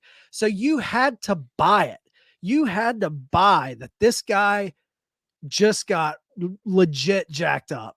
And when he body slammed him onto the hard part of the stairs, me and Sneak both were like, oh, his arm looked like it broke. And then this is like some Mick Foley 1997 type of shit. When you see Christian Cage climb to the top and do the frog splash onto the stretcher, that's like right out of 98, man. Yeah. Like this was primo shit. And this is all building to Nick Wayne's mom being ringside, Nick Wayne coming down, Nick Wayne turning, joining Christian. His mom's freaking out. You bring down Sting, you bring down Luchasaurus, lights hit, Edge comes out. The total package here, bravo. Masterclass in a debut. Hell of a way to bring someone in. What a way to end an event. I thought this was just chef's kiss. Set the night off, man. Yeah, I agree, man. This was, if you're watching this and maybe you were just testing out AEW, maybe the rumors of Edge brought you there, how would you not want to stick around? How do you not earn the respect of a guy like Darby Allin, who is the modern day, you referenced Mick Foley for the spot with what Christian did, but just the pain tolerance that this dude has, it's next level. He's approaching the level of a cult figure in wrestling as far as the abuse he's able to take. And I think, Darby Allin marches to beat his own drum. He's going to do the things he wants to do. But watching this in real time, it's like watching the birth of another hardcore legend. This is like, he's taking risks that even Foley and Funk wouldn't do back in the day. He's doing stuff that, we think about that dumpster spot where it was unprotected and they bounced around the dumpster. Like Darby Allin, like you tease the spots that Darby does. Everyone teases it. Like there's no way they're going to do that. And they did. And it just looks, his body type is conducive to eliciting that sympathy. Cause when you see him bounce off it, he's so skinny. He's one of the best sellers in wrestling right now. It's just, dude, it was a nasty bump, but that's what they were going for. As you referenced, it was such an important part of the story that he's unwilling to take anything less than what they had planned. And kudos to Darby Allin, kudos to Christian. They made that moment. They set the stage. They set the table for Edge to, they loaded the bases. Yep. Edge hit the grand slam. So that exactly. You couldn't drive the runs in unless they're on base. Like you said, man, he is becoming a cult figure. Darby Allin, that is. He's becoming a cult figure. And the reason he's getting so much love, a lot of ways, for a young company to have a cult-like figure like him, where the kids are showing up with their faces painted like Darby, and then he goes and he said it multiple times. He said it at the scrum last night. He's like, I will reiterate this. There will never be a bidding war for me. I am AEW till I die. It's a company man. Yeah. Young companies need those guys that you can count on and you don't have to worry. Impact had them early on when it was TNA. You got to have a couple of those. You can't always be worried about losing people. And I think something like that is vitally important to a young company, is to have those guys that's just lifers. They're there for you. WWE had it in Undertaker. Guys like that, you cannot put a price on. Yeah, and I'm just hoping Darby's okay. And this is the way he wants to wrestle, and that's what makes Darby Allin. So he knows his body better than anyone, the spots and the risk he continues to take. It's baffling to me, but he continues to, like you said, he's sacrificing his body for the company. The three letters mean so much to him. So if you go back to the original Double or Nothing where he went through the Cracker Barrel, against who he wrestled, Jimmy Havoc, right? Yeah, he went through dude, the Cracker Barrel. The spot that always comes to my mind is during the pandemic when they were at Daly's place and he got threw down the stairs. Yeah. When he was thrown down the stairs by, I think, Ethan Page and Scorpio Sky, I believe, the men of the year. Crazy bump. That's like this might have been the worst shit. though out of all of them. Like we've seen him take This is coffin the drops. worst. This was the worst one I think we've seen because the sharp edges on it. It just man, he was in the main event. He was going to show out, and the things are memorable. And the fact that we're talking about the match too, not just the moment after, speaks volumes about what these two were able to do in the ring for the TNT title. By the way, absolutely. So let's get to the big story number 3 and preview the event happening this weekend. Big Story 3. All right, so we have Fastlane coming up in the home of Hawk, Indianapolis, Indiana. And Fastlane is happening October 7th, and we have a 4-match card. I'm sure they're adding more as we speak on Raw. Maybe they'll add more on SmackDown. But let's start with the main event, Chad. We have a last man standing match for the World Heavyweight Championship. Seth Rollins defending against Shinsuke Nakamura. So we also have the WWE Women's Championship, Io Sky defending against Asuka and Charlotte Flair. We have John Cena and LA Knight teaming up against Solo Sikoa and Jimmy Uso. And finally, we have Rey Mysterio and the LWO versus Bobby Lashley and the Street Profits. So, all right. So last time they ran back Shinsuke and Seth Rollins, you and I are pretty confident that there was a chance that Shinsuke would have walked out champion. Do you feel like the time is up that Seth Rollins is going to be losing the title come this weekend, or do you feel like it's more par for the course where Seth's going to keep rolling? I mean, I'm kind of like everything in me says I just don't see them taking the belt off of Seth. But why have this match then? You know what I mean? Like, but that is WWE. I mean, we saw Cody go against Rollins and he beat him, all 3 times? Right. So, I mean, I just can't see them putting the title on Nakamura. I think they have a bigger game plan of where this title is going to go. I don't know if it's going to be Gunther. I just think there's a bigger moment with this title than Shinsuke Nakamura winning it at Fastlane. You know what I mean? Like, it just doesn't feel like the right time. I got to be honest, this event it doesn't feel special to me. I don't know. It doesn't feel meaty enough. You hear all this. I hate to constantly do the comparisons, but you get the critique that there's no story with AEW. But then when I look at a card like this, there is story with Seth and Shinsuke, but Io Sky defending against Asuka and Charlotte. Have they done a whole lot with that? Like, I haven't seen a ton of it. John Cena's really kind of this run with Cena, man. It is not hitting for me, dude. And this tag match with LA Knight, and also you could poke holes in the fact that Jimmy Uso is just trying to be back with the Bloodline. And they're biding time until Roman comes back, of course. I think they advertise him for a mid-October house show. What's that about? So that's also a part of it. The fact that Roman's not here, it's like they're running in place, waiting for, Daddy to come home and figure out where they're going next, because LA Knight and John Cena versus Solo Sikoa and Jimmy Uso, that's a SmackDown match. I don't care what you say. That's not a pay-per-view quality match. And then really the only 2 matches, the 2 title matches at the top. The rest of the cards can be thrown together this week. You'd imagine the US title is going to be defended. You'd imagine that the IC title might be defended, but where's the build there? Are we going to just go back to Chad Gable? Like, there should be some other stuff announced here, and there's just not. So for the lack of build here and the criticism on other wrestling companies, not just AEW, but people look at this WWE universe, their landscape of storytelling, as they're telling these meaningful stories. Fastlane's just another spot that they're going to be getting to. What is this leading to? This is just staying where we are. Solo Sikoa and Jimmy Uso versus John Cena and LA Knight.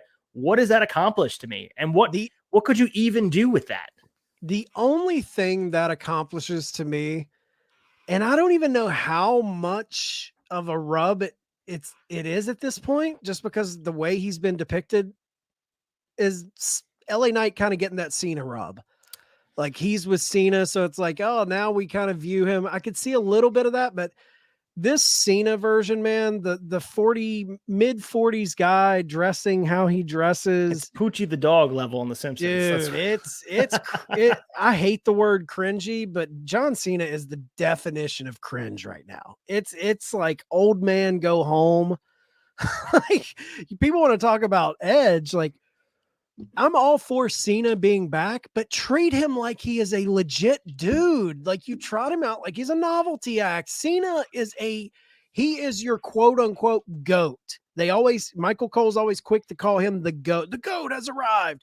If he is your GOAT and this is what he's doing, that's embarrassing.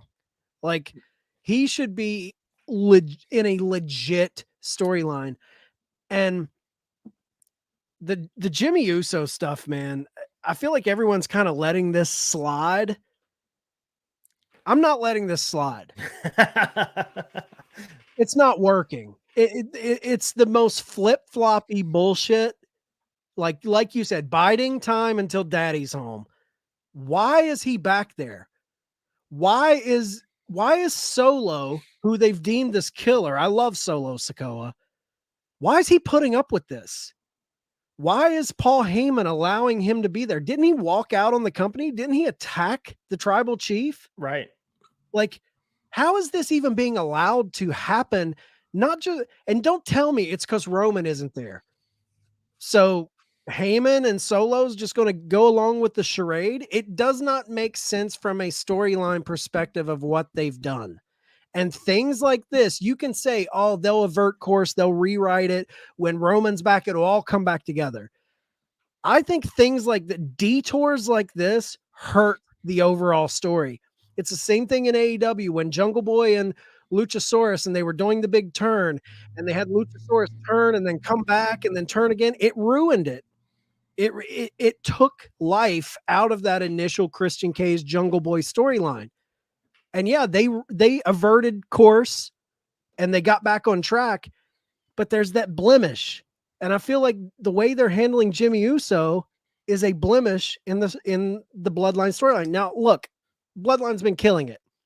We all know that. It's one of the best storylines. But I'm not just going to sit and like throw flowers on it when, dude, can we all agree? Like, it's been pretty spotty lately. What do you think, Ace? Has it been hitting for you? I just think it's like... No, not at all. I mean, this is not even a detour. The keys are not even in the ignition anymore. They're not in the car. You got to get back in the car to even have a detour. This is a story that feels inconsequential. And you referenced John Cena. He is their Mount Rushmore. He's their modern day Hogan. I look at this as like, he's a cartoon version of himself here involved in there. This is what they do too. LA Knight is so organically over, and then the machine gets a hold of it, and then they completely push it down your throat to the point where it's no longer organically over because now it's in their hands. We referenced before, bring it full circle into the vignette with Edge. They have to do things in such a mechanical way where there's no human touch on it anymore. They think in their mind, go back to Bryan Danielson when they wanted so badly for Roman Reigns to be the guy. They're like, well, they love Danielson. So if Roman Reigns beats Danielson and Roman Reigns gets his hand shaken by Bryan Danielson, then they'll love Roman Reigns. Like, no, that's not the way the fans' minds work. Same thing here. LA Knight's already over. You don't need the pat on the back from John Cena. They did that already. They had that happen. He raised his hand. Now he's teaming with him. People want to see LA Knight in meaningful stories going down the line. They want him involved in a title picture, whether it be IC or World Heavyweight Championship. Strike while the iron's hot. Teaming in a one-off tag team match with John Cena is going nowhere unless he's the guy that maybe they're planting seeds for Roman Reigns. That's not what I want anyway. If this pay-per-view costs more than $10 a month, it's not worth watching. This is a one-match card. You're going to watch Shinsuke Nakamura versus Seth Rollins, and you can read the results of the rest. It's hard to find any sort of glimmer of like, this is going to be a great card because there's not a lot here. I'm with you, man. I'm not like, they've got Bloodline representation, but it's not hitting with me. The one thing that I'm kind of interested in, when it first happened, I was very interested in it. And here lately, they've kind of been souring me on it, is the Bobby Lashley Street Profits Union. When they first brought that in, I was like, oh man, they could be looking, because they teased that maybe even Carmelo could be brought into that crew, which is very exciting to me. Even like people talk, what if Bianca joins them, where you have like this awesome faction a la Bloodline, a la Judgment Day. I thought they were building to like another stable to build really meaningful storylines with, but they've kind of, now it's in this whole Bobby Lashley dressing like a school teacher saying, you know, you gotta impress me of how violent you can be, or whatever it is he's doing. I don't know, man. I love Io Sky. I love Asuka. I love Charlotte. The match will be great, probably, but I'm just not invested in the match. Where's the stars though? Where's Kevin Owens? Where's Sami Zayn? Where's Judgment Day? Where's Rhea Ripley? Where's Cody Rhodes? Like, where's the stories for those dudes? How is it? Judgment Day's been featured on our TV every single week, and we don't have a story on pay-per-view for them. Yeah, this seems very just. It's a very hollow card right now. Not a lot of meat on the bone. All the matches are kind of outside of Seth and Nakamura. All the matches are kind of peripherally attached to story, but not really deep, meaningful story. So, what are we on the fast lane to? You know what I'm saying? Like fast lane to Survivor Series. I don't know. All right. Well, let's get to quick hitters and talk about some of the other news stories in wrestling. Quick hitters.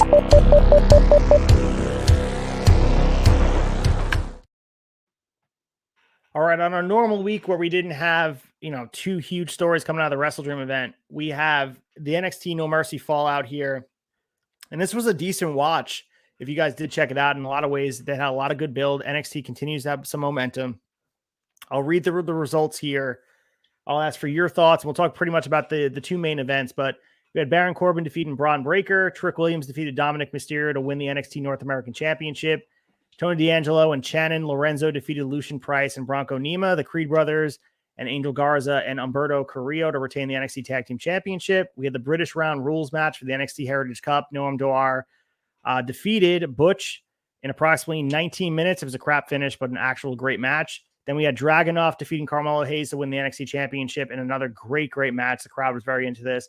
And they main evented with the Extreme Rules match. Becky Lynch defeated Tiffany Stratton to retain the NXT Women's Championship in over 20 minutes. Well-deserving of a main event spot. Becky Lynch got cut open on her arm where she needed 11 stitches to have it closed. An absolute warrior. This was a fun night on Saturday. If you guys missed No Mercy, I recommend checking out at least for the last three matches. They did a great job here. Yeah. Honestly, this could have been our big story number 3 instead of previewing Fastlane. Yeah. Like, Dragunov, come on, man. This guy, what a match. This guy has it all. The Super H-bomb for the pinfall win. What else could you ask for? Winning clean over Carmelo Hayes and gets the stamp of approval. This is the new era of NXT with Dragunov. 21 minutes. I mean, these guys tore it down. I think Carmelo Hayes, I would be shocked if he stayed on NXT. I think he's going to the main roster. Guy's going to be one of the future of the company, I think. And honestly, man, I've been hypercritical. I've never been a big Becky Lynch guy. I know everyone loves her. I thought her initial run when she got the broken nose from Nia Jax, the man, I thought all that was really cool. I thought she fell flat for me pretty quickly. And I've never been big on her, but hats off to her and Tiffany Stratton in this match. I thought they went above and beyond. Better than I expected. I'll say that. Way better than expected. I think Tiffany Stratton, when she hits the main roster, she's a star in waiting. You're looking at a division that I think they're prepping the next gen of who's going to be on that main roster. And you're going to be looking at names like Jade Cargill and Tiffany Stratton and Bianca Belair at the top of the card. So I liked it. I'm a big fan of the Creed brothers. And honestly, for a guy that I really did not care for initially, he's starting to warm up to me, is Tony D'Angelo. Yeah. Total gimmick that comes out of 1994, new gen.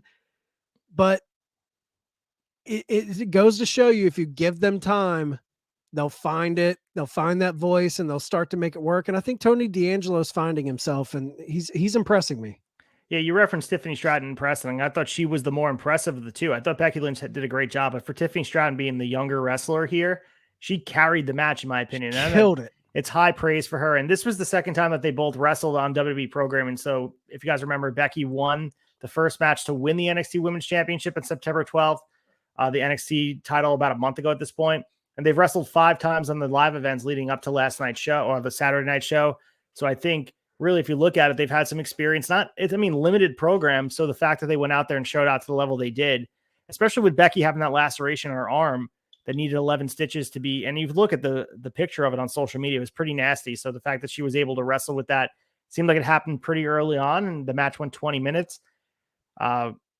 Insane. And then she's going to be scheduling tonight. If you guys are watching Raw, she's defending against Tegan Knox, who was at ringside during the show last night. So some storytelling happening on Saturday night as well. So some really good stuff. I was impressed with NXT. I mean, I go in with kind of lower expectations, but I've been watching Tuesday nights because it's been drawing me in. Now that we have the YouTube TV, I've been watching it. I have USA that I'm able to just pop it on Tuesday. I haven't been disappointed. I think there's a lot of young talent, and they've sort of reconditioned what it looks like. It's no longer this 2.0.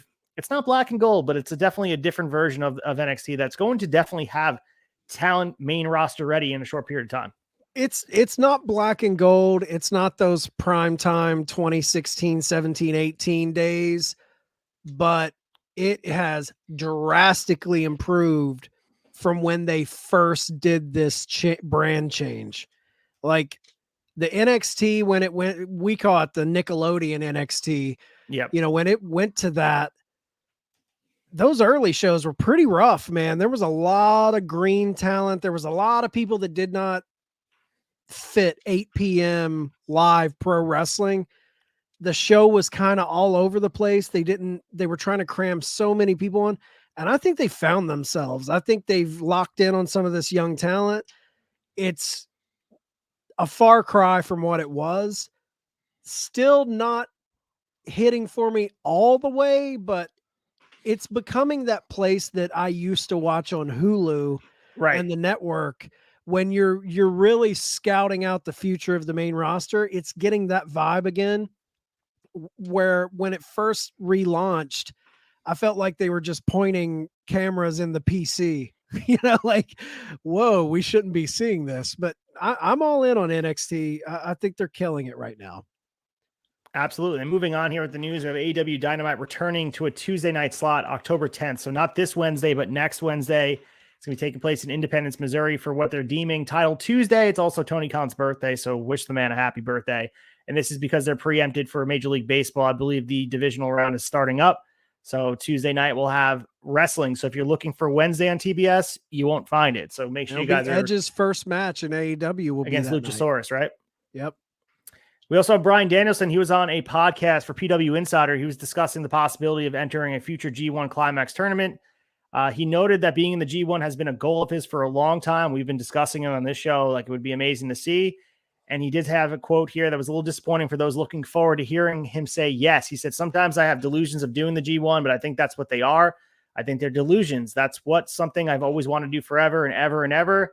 And haven't been able to do it. And so this year would be the year to do it, except is it? Because by the time the next G1 rolls around, I'll be 43. He continues to say, I think doing the G1 might be a little irresponsible of me in comparison to what the overall long-term goals are, which is being there for my kids and for my family. He then started talking a little bit more about what his goals are, referencing he wants everything to mean something, hints at dream opponents, dream matches, dream scenarios. So I think we're going to see, this year that's going to be his quote-unquote final year in wrestling going to be something very, very special because he wants to, quote, tell Chad specific stories. So he has things in mind. Yeah, I think big monumental matches. And, G1, man, that's a big ask. That's a month of your time.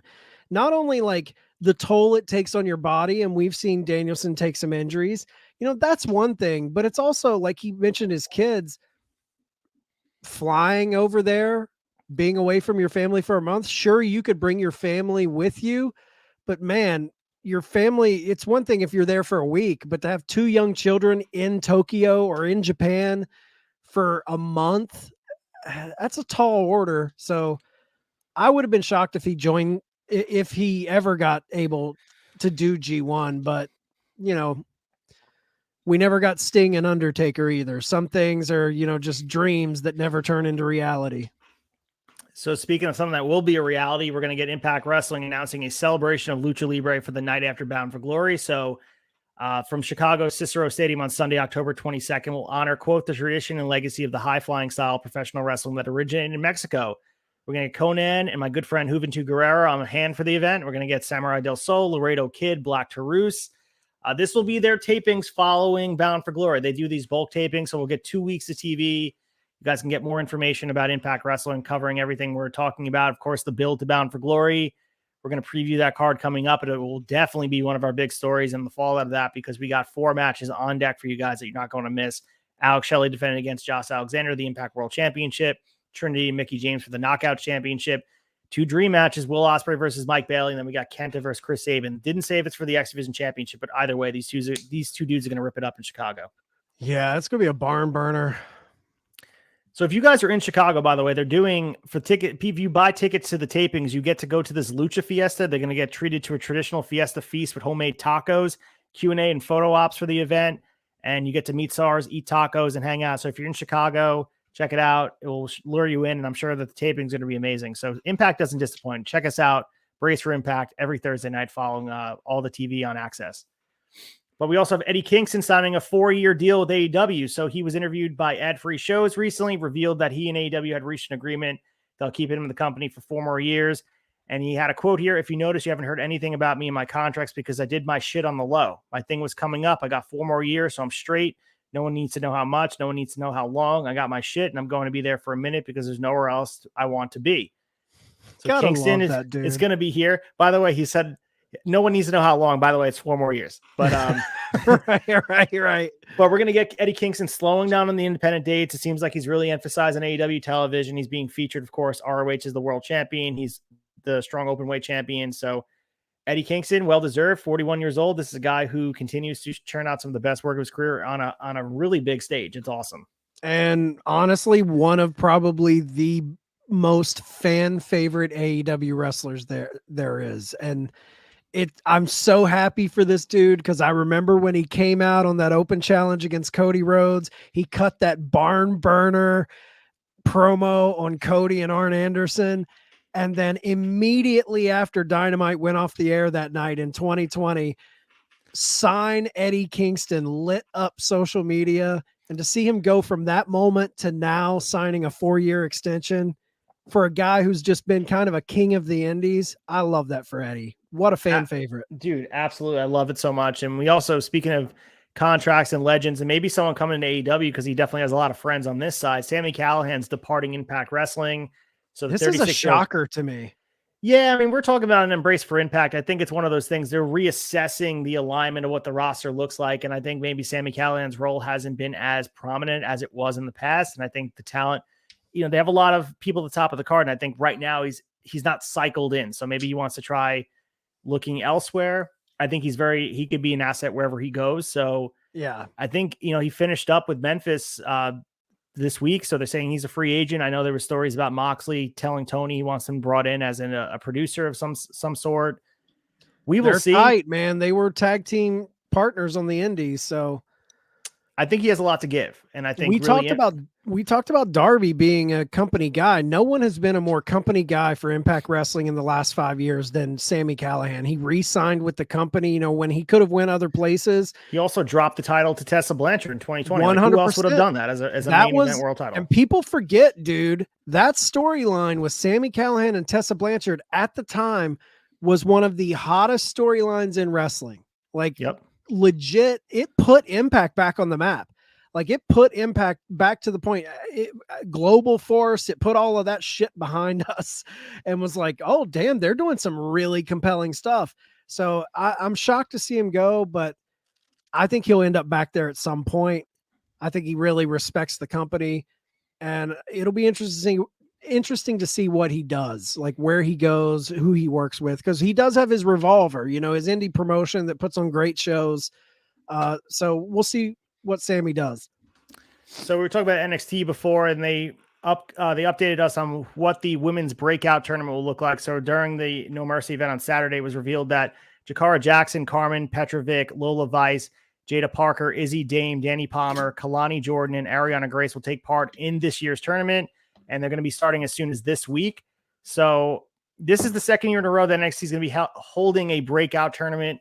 In last year's tournament, Roxanne Perez defeated Tiffany Stratton in the finals to win the tournament, and both would go on to hold the NXT Women's Championship the following year. So this holds a lot of stake. Obviously, it was 1 year of history, but the fact that Roxanne Perez and Tiffany Stratton only a year ago was in this tournament, now looking at what they're doing, we're just singing Tiffany Stratton's praises for the main event against Becky Lynch. One of these women, or two of them, maybe three, are going to use this tournament to use as a launch point for the future of women's wrestling in WWE and NXT at large. So I'm guessing there was rumors that Jada Parker was going to be Jade Cargill's new name in WWE. I guess that's not the case. It's someone else. I guess not. Yeah, Jada Parker is definitely not her. So okay.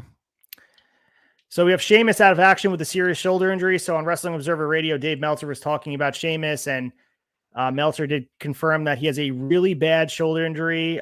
So we saw him in the Battle Royal at SummerSlam in August, but other than that, he's been kind of MIA, and we know his contracts are set to expire in 2024. Sheamus a guy who's had a renaissance of his career. I think he's a guy that is looked upon way more fondly than he was only a couple of years ago. Hopefully he heals up good, at this point, because I think Sheamus has a lot more to give. And, we talk about him having his last match, Edge's last match. That means something for, Sheamus is a guy, is a huge piece to what WWE has built. And he's another legacy guy that needs to be there. Absolutely, man. They put a lot of time into him. I always appreciated Sheamus' just stiff style. Like it was always a believable stiff style. Never really appreciated that just awful mohawk, but outside of that, I thought he was pretty good in the ring. So we also had Mandy Rose being interviewed by TMZ. And of course, we know she's the former NXT Women's Champion. She was asked by TMZ if she's going to be making an in-ring return. And she said, listen, I do miss performing. I miss the camaraderie. I miss the adrenaline rush for sure. I can't sit here and I don't miss it. However, I am keeping to myself super busy to not have anything to think about as much, but I don't know about the future. I am a free agent. I've mentioned across social media, which kind of got everywhere, but the right call comes around and I feel like making an appearance and coming back to wrestling. I'm not saying it's a no, but right now it's pretty busy. So it's got to be the right call. Of course, you guys know we covered it here. She was released in December. She was posting some of that, OnlyFans content on the fan subscription service and, got WWE a little bit hot in hot water, and she was making life-changing money on OnlyFans. So why would she come back? So chance do we see Mandy Rose in a wrestling ring again, Chad? I don't know, man. There's an old boxing phrase that says, it's hard to get up for a fight when you're sleeping in silk sheets. It's hard to take bumps in a pro wrestling ring when you're making millions on OnlyFans. So I would, maybe the fame gets her back in it. Maybe she's waiting and hoping WWE and TKO bring her back. But I don't know, man. I think she's making a killing and she's not having to put her body through the ringer. So I'd be surprised if she came back anywhere other than WWE down the line. So we also had MJF on the Wrestle Purist podcast, and he talked about a lot of stuff building up WrestleDream, but he also was asked specifically about the CM Punk introducing a second version of the AEW World Championship. And he said, I never commented on it. I'll tell you why. I won't sit here and tell you I'm a company man, but I'm definitely a pro wrestler, professional wrestler fan. And the fact of the matter is Collision is really important, and Collision success is super important. So at the time, having a guy of his stature, having something that everybody on the show could be fighting for, because realistically, as much as Tony Khan wishes he can clone MJF, I can't be everywhere at once. So I didn't have an issue with it. I thought it made all the sense in the world. I wasn't sweating it, frankly. So this is sort of in character of MJF, but I think it spoke volumes of, there's conversations about what people felt about this world title and never addressed it on TV. Maybe they would eventually got there with the history of MJF and Punk, but never quite came to be. But yeah, here we are with, this anecdote. It's a footnote in history at this point, but I think we all looked at the Collision Real World Championship as another option for them to wrestle over, even if it wasn't sanctioned by AEW. It definitely was a second world title without giving them a second world title. Yeah, I think I'm with MJF. I always looked at it as a way to make it interesting. I mean, when Punk pulled that title out of that red bag on Collision, it made Collision instantly feel like, damn, okay, where are we going with this? I think the fans thought eventually it would get back to an MJF thing, but I don't think they were angling for that right out of the gate. I'm with MJF. So we also had news in the newsletter dropped about XFL and Dwayne Johnson looking to merge with USFL, which is owned by Fox. This was dropped on later in the month. I think 9/28 was when it dropped, but there's been updates going on. So players and management from both leagues, USFL and XFL, were told about the merger plans, but no other major details past the idea that all contracts will be paid. The XFL reportedly lost $60 million in its first season, was in dire need of a better paying television deal. The XFL claimed they got $20 million in rights fees for season one, but others said it was more of a trade that covered production of the games and little else. So we know really that The Rock owns 33.3% of this, which is kind of ties it to wrestling, and XFL obviously will always have a lineage in wrestling. But the thing I pulled out of this, Chad, was the importance of a television deal. Everyone assumes it's like guaranteed AEW exists and they have a TV deal.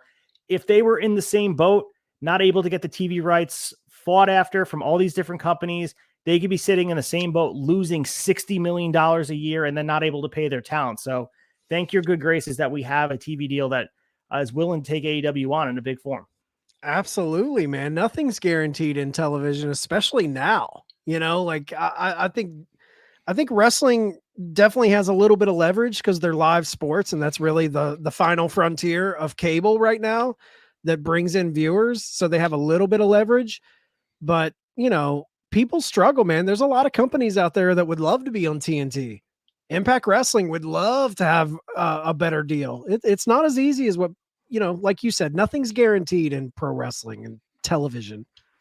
So with spooky season starting here October 1st, October 2nd, we have WWE announcing Halloween with a special 2-week episode of NXT. So they announced that this year's NXT Halloween Havoc will take place across 2 weeks. Part one of the episode will be Tuesday, October 24th.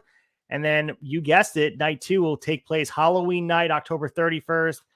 So they're utilizing Halloween Havoc. I wish they would use it on the main roster. I'll take it on NXT, but either way, Halloween Havoc has been, I think this was the 4th straight year that they're going to be using for NXT, believe it or not. Time flies. And this is, you know, obviously one of the biggest events. Eric Bischoff said it was like their WrestleMania, Halloween Havoc. They viewed it as the biggest event. So it's almost, you know, I don't know. It's a jab at them that they're using it for their lesser promotion, in my opinion, but whatever. As a WCW kid growing up in WCW country, going to NWA WCW house shows, the fact that this iconic brand that held such weight for me as a child has been relegated to an NXT special is just, I mean, come on, man. Like it just doesn't hit for me, man. It feels like they've buffed the edges out. It feels like they've sterilized everything that was cool and awesome about WCW Halloween Havoc, but it's just me being a disgruntled asshole. You know, and I understand you're a WCW guy, so it's like watching what you loved as a kid be bastardized as like, here you go, you can have it, but it's going to be all in the shiny package and very... Yeah, it's not the same. Dude, it used to be so cool, man. The big pumpkin, the tombstones, the fog. It was... Like Bischoff said, you can say Starrcade is their mania, but I feel like a lot of the fan base, you always kind of eyeballed that Halloween Havoc date. They had the spin the wheel, make the deal, that iconic Vader Cactus Jack match. I mean, there were so many good moments. Yeah, if you don't have to dig very deep to find some turds, but as a child, man, even the coal miner's glove match with Jake Roberts was great when you were 7 years old. Of course. You know? So quickly, I will read Dave's raves. If you want to play the bumper, we'll do Dave raves, and then we'll go right into the week ahead.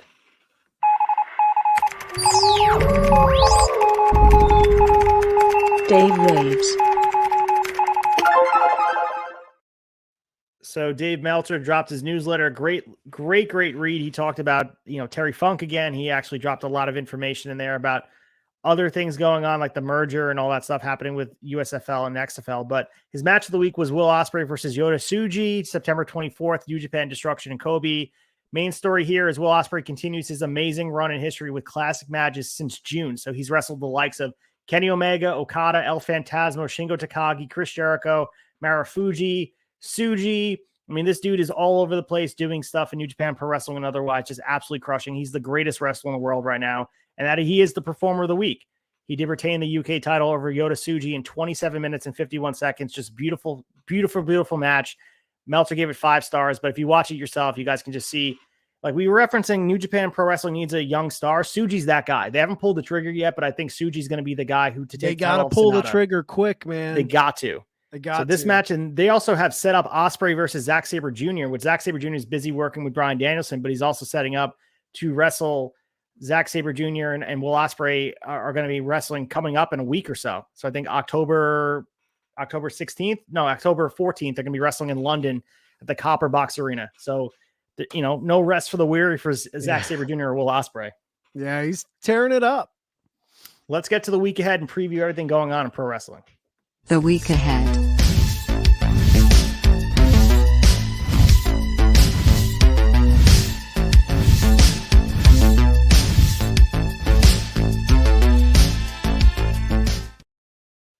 All right, running through this quick here on tonight on Raw. You guys are watching the NXT Women's Championship be defended. Becky Lynch defended against Tegan Nox. Damian Priest is taking on Jey Uso. Ivar is taking on Xavier Woods. Damian Priest will appear on Miz TV. Shayna Baszler is going to wrestle Nia Jax. And the IC title is going to be defended against Tommaso Ciampa, but they're signing the contract here. So maybe this is going to be for Fastlane. So we didn't preview that. There's some story there going on, but it's not listed on the card officially. Yeah, I got my eye on that. Gunther and Ciampa, I'm into. And I've been digging what Ivar's been doing lately, too. On NXT, we got Gigi Dolan versus Blair Davenport, Gallus versus Butch and Tyler Bate, and we have the NXT Women's Breakout Tournament beginning, as we referenced before. This Wednesday on Dynamite, we have Adam Copeland speaking. We'll get some WrestleDream Fallout. Surprisingly, no matches announced yet. I'm sure there'll be a match announced by tomorrow. We do have Phoenix and Nick Jackson for the international title. There we go. So there you go. We got a match announced on Wednesday. Nothing for Collision yet, but this Thursday, 8 p.m. Access or on YouTube, wherever you check it out. ABC, Ace Austin, and Chris Bay will take on John Schuyler and a mystery partner. Jake Something, Dirty Dango, Champagne Singh, Eric Young, and Jordan Grace will take on Brian Myers, Shearer, Kylan King, Jody Threat, and Bully Ray. We're going to get Josh Alexander versus Khan, Tasha Steelz versus Killer Kelly, and then Moose will wrestle a mystery opponent. This is the second half of the Mid-South Mayhem taping. So setting the stage for Bound for Glory as we continue down to, you have less than 20 days left. So we're on the stage to their biggest event of the year. And on Friday, Chad, we have SmackDown, Dragon Lee versus Austin Theory. The Judgment Days, Finn Balor and Damian Priest will appear. So that's all we have announced here. Nothing for Collision, nothing else going on. So this is the week ahead in wrestling. And what a week it was. And I'm looking forward to another week if we get our shilling in.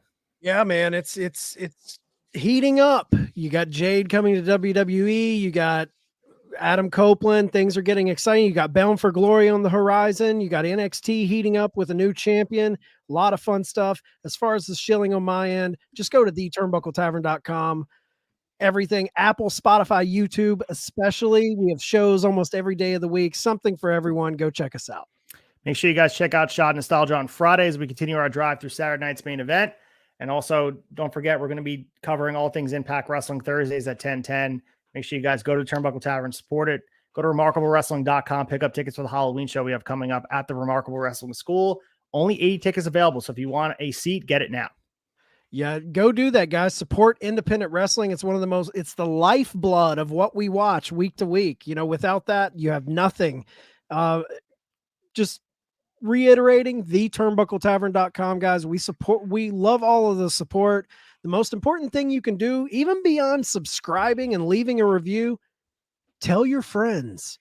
If you have a wrestling buddy, if you have someone you like watching wrestling, tell your friends about us. We appreciate it. Spread the love. Help us spread the word.